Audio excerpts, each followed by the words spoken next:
নমস্কাৰ, মই পাঞ্চল আকৌ এবাৰ আহি গ'লো আপোনালোকৰ মাজত ছ'চিয়েল মিডিয়াৰ কেইটামান ভাইৰেল খবৰ লৈ। যোৱা 4 তাৰিখে কি হৈছে জানে গম পায় আপোনালোকে, ছ'চিয়েল মিডিয়াত যদি চাই থাকে অৱশ্যই গম পাব।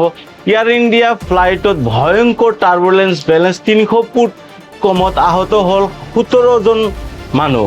এয়াৰ ইণ্ডিয়া ফ্লাইট AI2379 ফুকেটৰ পৰা দিল্লী আহি থকা অৱস্থাৰ সময়ত ভয়ংকৰ টাৰ্বুলেঞ্চ হোৱা সন্মুখীন হয়। বিমানখনে ক্ৰুজ চলি থকা অৱস্থাত হঠাৎ প্ৰায় 300 ফুট এটিলেট হেৰুওৱা বুলি অফিচিয়েল ইনফৰমেশ্যনত প্ৰকাশ। এয়াৰবাছ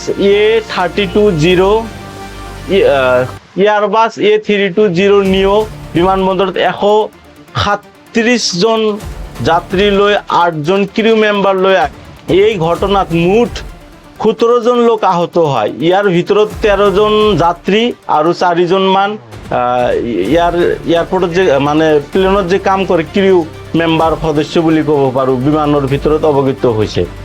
এই ঘটনাত মুঠ 17 জন লোক আহত হয়। ইয়াৰ ভিতৰত 13 জন যাত্ৰী আৰু 4 জন কেবিন ক্ৰু সদস্য বা মেম্বাৰ বুলি ক'ব পাৰোঁ।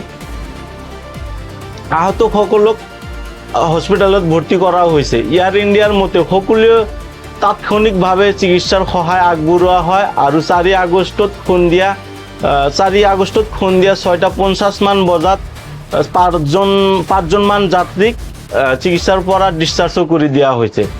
ভয়ংকৰ টাৰ্বুলেঞ্চৰ পিছতো বিমানবন্দৰ দিল্লী ইন্দিৰা গান্ধী ইণ্টাৰনেশ্যনেল এয়াৰপোৰ্টত পুৱা 11:07 মান বজাত লেণ্ড কৰা দেখা পোৱা গৈছে। এই ঘটনা বিমান যাত্ৰাৰ সময়ত টাৰ্বুলেঞ্চৰ বিপদত থকা পুনৰ সহায় দিছে। সেয়ে বিমানত বহি থকা সময়ত ছিট বেল্ট চাইন বন্ধ থাকিলে ছিটৰ বেল্ট পিন্ধি থকাটো নিৰাপদ। এই ঘটনাত মই ছ'চিয়েল মিডিয়াত পাইছোঁ, তাৰ পৰা মই সংগ্ৰহ কৰি আপোনালোকৰ বাবে এটা নিউজ তৈরি কৰি দিম।